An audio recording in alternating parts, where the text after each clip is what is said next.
തിരുവനന്തപുരം പട്ടത്ത് ഓട്ടോയും കാറും ബൈക്കും കൂട്ടിയിടിച്ച് ഒരാൾ മരിച്ചു. ഓട്ടോറിക്ഷ യാത്രക്കാരൻ സുനിയാണ് മരിച്ചത്. അപകടത്തിൽ പരിക്കേറ്റവർ തിരുവനന്തപുരം മെഡിക്കൽ കോളേജ് ആശുപത്രിയിൽ ചികിത്സയിലാണ്.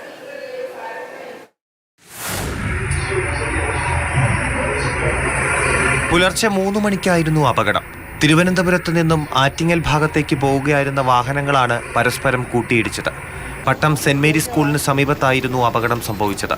അമിതവേഗത്തിലെത്തിയ കാർ ഓട്ടോറിക്ഷയിലും പിന്നാലെ ബൈക്കിലും ഇടിച്ചു. ഓട്ടോറിക്ഷയ്ക്ക് തീപിടിച്ചു. ശബ്ദം കേട്ട് ഓടി വന്നപ്പോഴത്തേക്ക് ഓട്ടോ കത്തുന്നതാണ് കാണുന്നത്. വഴിയാത്രക്കാരായ 2 പയ്യന്മാരൊക്കെ കൂടെ വന്ന് ഇവരെല്ലാം രക്ഷപ്പെടുത്താൻ ഒരാളെ രക്ഷപ്പെടുത്തി. ബാക്കി ഒരാൾ അതിനകത്തായിപ്പോയി. ഡ്രൈവറെ എടുക്കാൻ പറ്റിയില്ല. അയാൾ കത്തുന്നു.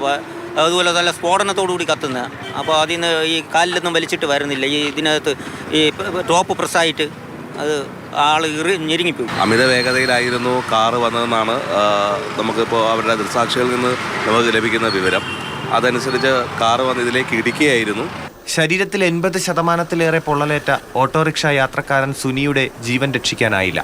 പരിക്കേറ്റ 5 പേർ തിരുവനന്തപുരം മെഡിക്കൽ കോളേജ് ആശുപത്രിയിൽ ചികിത്സയിലാണ്.